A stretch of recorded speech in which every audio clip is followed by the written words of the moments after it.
మేము 30 సంవత్సరాల నుంచి బాధపడుతున్నామండి, 50 సంవత్సరాల నుంచి అనుభవిస్తున్నామండి, 10 ఏండ్ల నుంచి నలిగిపోతున్నామండి, 12 ఏండ్ల నుంచి నలిగిపోతున్నామండి, లేకపోతే 25 ఏండ్ల నుంచి కృంగిపోతున్నామండి.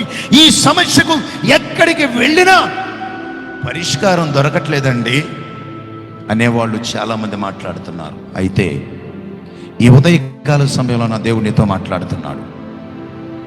నీవు సహించలేనంత శోధన శ్రమ నీ మీదేమీ లేదు. ఒకవేళ అక్కడ వరకు వస్తే ఆయన చూస్తూ ఊరుకునేవాడు కాదు. పేతురు నావలో ఉన్నాడు, దేవుడు నీటి మీద నడుచు వస్తూ ఉన్నాడు.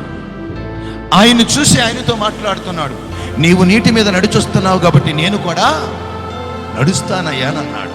అయితే పేతురు నడువు అన్నాడు. నావ దిగాడు, నీళ్ళలోకి అడుగు పెట్టాడు. మొదట అడుగేశాడు, నీళ్ళలో మునిగిపోటలా కాలు. రెండో అడుగేశాడు, నీళ్ళలో మునిగిపోటలా, కిందకు దిగిపోటలా. ముందు దేవుడున్నాడు, ఆయన చూస్తూ నడుస్తున్నాడు. నడిచినంత సేపు బాగానే ఉంది. కాస్త పక్క నుంచి గాలి వచ్చింది. ఆయన్ని చూసినంత సేపు నీటి మీద నడుస్తూనే ఉన్నాడు. ఇది సాధ్యమయ్యే పనా? నీటి మీద నడవడం అసాధ్యం.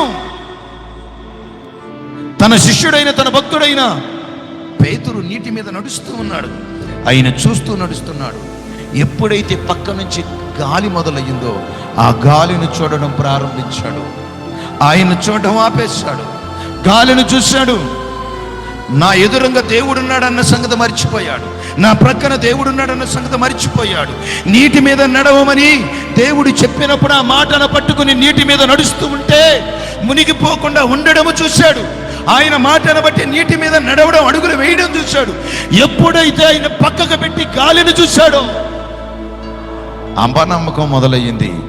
మునిగిపోవడం ప్రారంభించాడు. మునిగిపోతున్నాడు. ఇక నా తల భాగమే ఉంది, మెడ వరకు మునిగిపోయాడు. అప్పుడు అంటున్నాడు, అయ్యా నన్ను రక్షించు. వెంటనే ఆయన పేతురును పట్టుకుని లేవనెత్తాడు. మునిగిపోయే వరకు చూస్తూ ఊరుకునేవాడు కాదు. ఆయన నమ్మిన వారిని ఎలాంటి పరిస్థితుల్లో విడిచిపెట్టే దేవుడు కాదు. వారందరూ అరణ్యములో ఉన్నారు. అరణ్యములో వారికి నీరు కావాలి.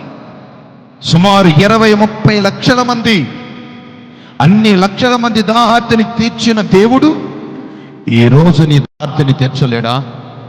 ఈరోజు నీ అవసరతని తీర్చలేడా? అరణ్యములో ఉన్న నిన్ను కనానుకు చేర్చలేడా?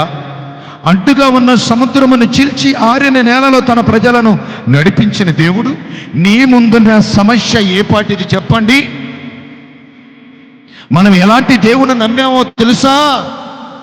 మరణాన్ని జయించిన దేవుని నమ్మాం, సముద్రాలను చీల్చిన దేవుని నమ్మాం, పర్వతాలను మైనము వలె కడిగించిన దేవుని నమ్మాం. ఆయన మాట సెలవిస్తే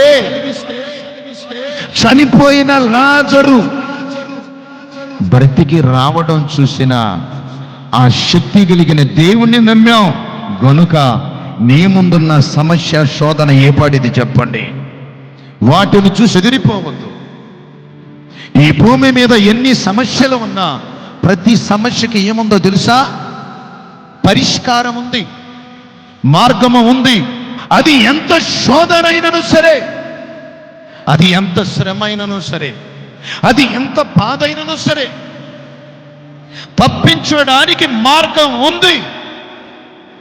ఆ మార్గములకు నువ్వు అడుగు పెడితే చాలు. ఆ మార్గములో నువ్వు నడవగలిగితే చాలు. ఆ మార్గాన్ని ఎన్నుకోగలిగితే చాలు. నీ సమస్య నుంచి విడిపించగలిగే దేవుని మీద ఆధారపడితే చాలు. ఆయన మీద నమ్మకం కలిగితే చాలు. నిశ్చయముగా నీ సమస్యకు పరిష్కారం ఉంది. అది ఏదైనా కానీ